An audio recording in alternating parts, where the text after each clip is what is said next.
approached by record labels and A&R people, and she was like, nope. And my brother's my producer. I don't want anybody else with me. So, and if that costs me anything, so be it. I'm not going to change. And she hasn't. I think she's admired for that as much as anything. Well, there's the new releases and new news portion of this particular podcast. And coming up next, we've got the birthdays and deaths portion of the program, and a couple of issues as well as far as ticketing and play artists returning to play again and the confusions with that. A lot still on the plate as we continue on Danny and Tim's Music Scene, part of Arts and Lifestyle Wednesday, presented by Cinematic Visions. More of Danny's Reasonably Irreverent podcast after this. We're here at the 23rd Street Brewery with Matt Llewellyn. And Matt, you've got a great menu. You fine-tuned it a little bit. Great beers. There's always something to be had to put a smile on your face at the 23rd Street Brewery. Oh, you bet. And Brian Haney would always say, come have the Haney turkey stack. Bill Self would say, come have the Bill Self pasta. I would say, come have the Bill Self pasta. It's great. Great mac and cheese, buffalo mac and cheese. And we've got a ton of other menu items that you're sure to love. We've got a great brewer who's brewing great beer. And if you like craft beer, our guy's the way to go. And we're making great drinks, too. There's a great new distillery in the state of Kansas called Llewellyn Distillery. My brother's doing that. He makes some great whiskey and vodka and rum, and we're doing all kinds of great drinks with those beverages. Always fun to be had at the 23rd Street Brewery, 23rd and Castle. Come on by anytime and have a good time. Hey Kansas City, Joe Spiker, Easton Roofing here. Well, it hailed like crazy, and the last thing you want to do is deal with another roofer. So don't. When they show up, tell them you know a guy.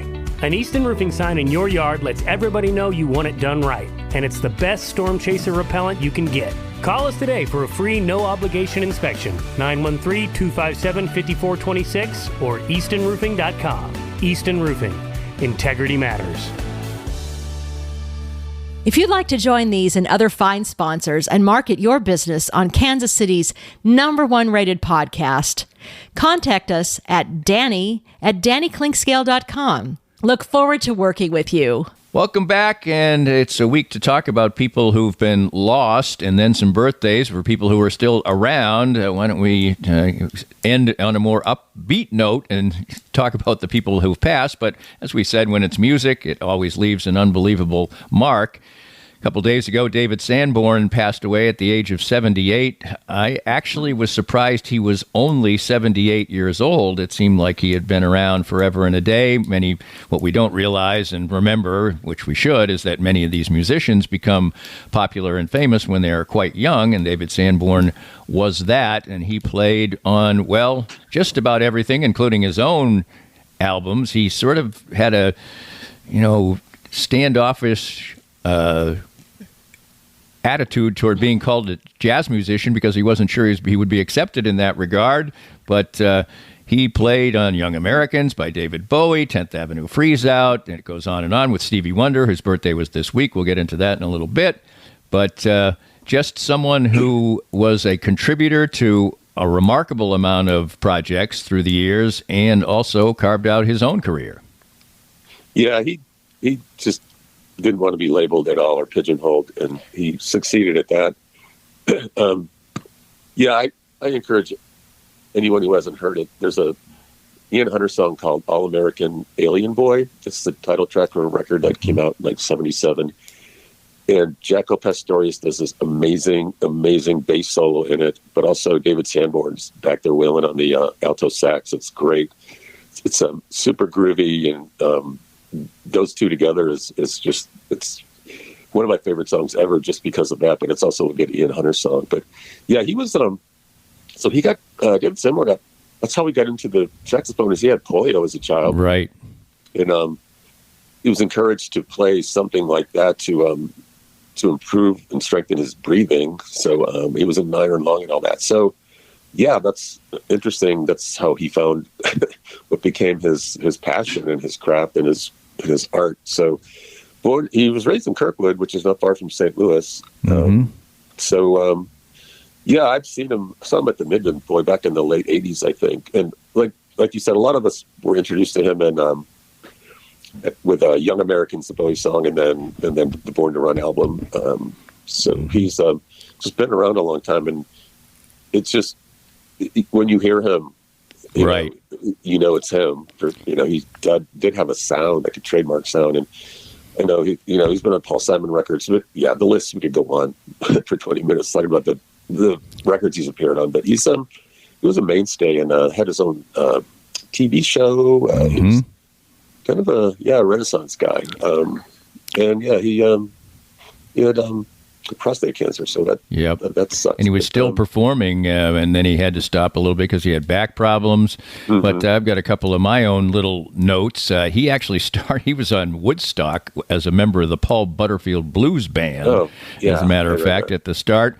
And I'll give my little buried treasure. You talked about that Ian Hunter album and song. One of my favorite songs is a song that maybe you probably never heard. It's called Let's Get the Show on the Road, and it's by Michael Stanley, eventually also the Michael Stanley Band.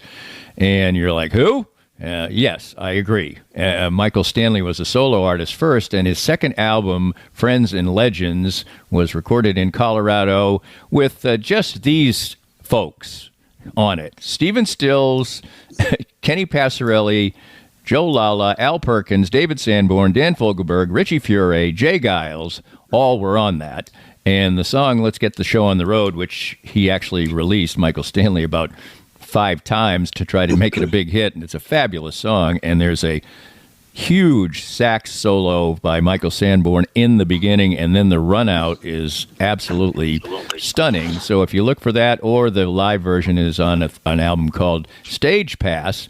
But the final interesting note about Michael Stanley, at least to me, is that the Michael Stanley Band never made it, per se, despite that launching unbelievable by MCA with all those people on it. And he eventually became the afternoon disc jockey at Cleveland's top rock station from 1991 to the time of his death in 2021. Stayed in the music. Michael Stanley Band was a huge success in Cleveland, his home area. But anyway, check out that song. It's Let's Get the Show on the Road, and it's really, really worth a listen. I listened to it again last night. Hadn't heard it in a while. My wife had never heard it, and she said, this is amazing. So anyway, Michael Stanley was in circulation when I was in college. I know there were guys in the dorm floor who had some of his music. So yeah, but right, he never really got the big launch I guess people expected. Right. Yeah, one of my best friends in college had the album, and that's how we got introduced to it at that time. So that's how I'm familiar with it. And we also lost somebody maybe who's a little more under the radar. Steve Albini and he was only 61, died of a heart attack last week. And he was a super influential producer and engineer, actually an engineer more than a producer. He was a guitarist and engineer with bands all over the lot, from the Pixies, Nirvana, and on, and bands of that ilk, Tim, and very influential guy, and 61 years old and still was working all the time, and that's a real loss. Yeah, he was in those, like, with the labels, again, post-hardcore and noise rock, but he, he famously recorded Nirvana's second album In Utero because he thought Butch Vig turned them into a pop band, and the difference was seismic in the production, and he liked darkness and rawness and austerity and doominess, and which is why he was perfect for PJ Harvey's Rid of Me, which is the album that gets noted in all of his obits and was one of the most influential records of the 90s. 93 it came out. So that really turned things, it pivoted things in a piece of the music world and it's still resonating. Just his idea of how to mic a room, and there were the drums. Everyone mentions how he got the drum sounds. Like, never heard drums like that before. So he was super influential. He was did not suffer fools for a minute. No. He very famously went after Steely Dan, not so much because of the music, but because of that, album doc on how they recorded Asia and how many guitar players they brought in, and nothing was quite right. Make it sound more Egyptian or something. He's like, it's nonsense. Get out of here. Because he was pretty much do it quickly. The first take's fine, usually, if not the second one, So he was influential, but also, he famously did not take points on. He said, "Pay me like a plumber by the hour for what I do. After that, the money's yours." So he pledged himself out of some wealth, but he didn't care. He's like, I shouldn't make money off what happens after I'm done. So he was a man of high principles, and all the musicians in my feed were just really mourning his death and talking about how influential he was. Maybe he had money from something else that he did, because the subtitle on his obituary in Pitchfork says, "Remembering the 61-year-old guitarist and engineer, a craftsman, a gourmand, a hater, a reformist, a poker champion, and an icon of the underground." Yeah, he was a professional poker player. I don't think he won millions, but he won hundreds of thousands, Right. He was, he kind of got the idea he had that kind of mind. Right. He was involved in a lot of things, not just music. Well, we've had a couple of obituaries now. Let's talk about a couple of birthdays from people who are around and kicking still. On Monday, it was Stevie Wonder's birthday. He turned 74. Stevie Wonder's an iconic musician in so many different ways. He does fall, for me, into the category of basically genius musicians who put out some of the worst songs I've ever heard, and some of the most brilliant songs I've ever heard. But he's still making music, and he's another person. You can hardly believe he's only 74, but he was famous when he was little Stevie Wonder. Yeah, he's been around. 74. I had to look at that twice. Like, is this a typo? But yeah, he's just one of the greatest of my lifetime. Mm-hmm. If I name all the great songwriters, I'm going to start with Willie Nelson, Paul Simon, Stevie Wonder, right there.